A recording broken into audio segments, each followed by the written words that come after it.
Hello, I'm Michael Madison, and I'm here with GFW head football coach Pat Hentges. Good morning, Pat. Good morning, Mike. As we reach the halfway point of the season, how would you assess the team's performance so far, both offensively and defensively? You know, as a team first, I think the kids are doing great. It's awesome seeing them in their warm-ups. They're being very consistent.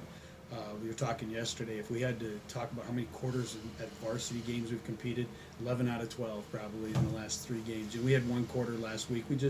We struggled with getting into some stuff. Looking at offensively, there are times we're just explosive.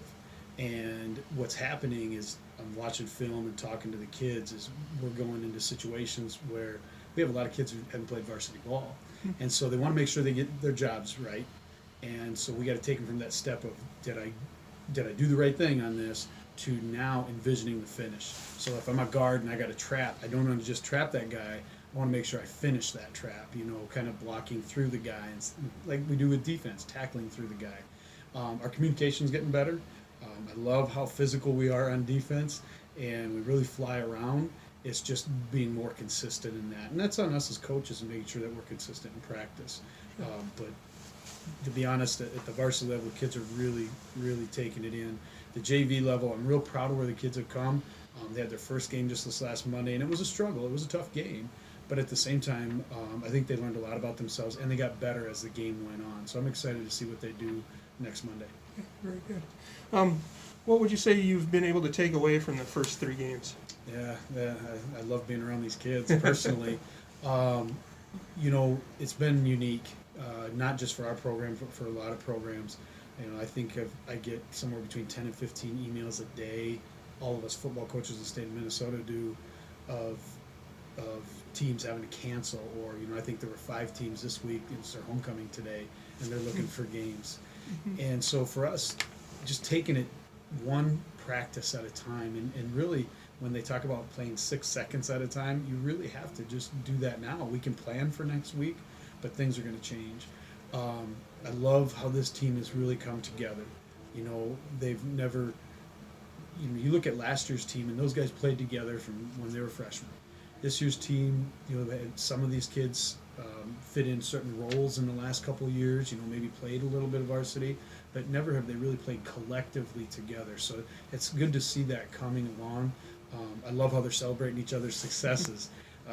It's been cool in practice how they're so focused on each other. We had some great news. I don't know if it should be published or not, but Coach Benji and his wife Kate are going to have a baby. Cool. And he's held this off until Wednesday when they finally had their ultrasound, and it was so cool when he told the team, and they went nuts. They were hugging him and everything. We weren't social distancing then, but that's what this team really is about. Sure. They appreciate each other. So Cool, very good. Final 3 games, what are you looking for out of the team? yeah, well, continually want to improve. I'm not thinking 3 games ahead right now. Obviously, we have our homecoming game tonight. Thinking about that, how we can play, with great pad level, how we can play together, communicate, how we can run our feet on contact. That's something that we've struggled with the last game and a half or so. So those are little things from a football perspective. From a team perspective, we want to get out in the community a little bit more. We were able to go rake leaves over MEA a little bit. Next week's challenge to the team is, hey, you got to do some community service. By Wednesday, or by Tuesday, you got to let us know. By Thursday, it's got to be done. Just because that's who we are. We've talked about building relationships, so we want to make sure and continue to do that. I want to take anything out of practice, anything out of games that doesn't allow us to do that. How is the team sitting health injury-wise? Yeah, we're actually doing pretty well. We got a few bumps and bruises. We should have everybody back, which is great. I'm excited to see how we have a couple guys that couldn't play last week, and we'll see how they perform this week, and making sure that they're performing at 100%.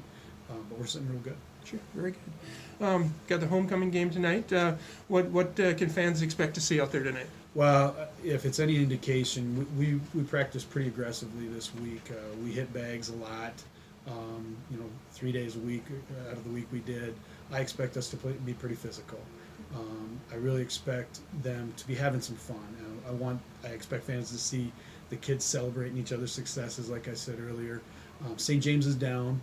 Their numbers are down. They're struggling with not only COVID, but some injuries and things like that. They had originally looked at forfeiting the game, but John luckily had said, no, we're going to come out and play. We know it's your homecoming. So hopefully we'll get a lot of kids playing. With that said, we just want to do the little things right. And whether it's on the field or out the field, that's what we're going to focus on. All right. Very good. Thanks, Pat, for sitting down with us today, and good luck the rest of the season. Thanks a lot, Mike.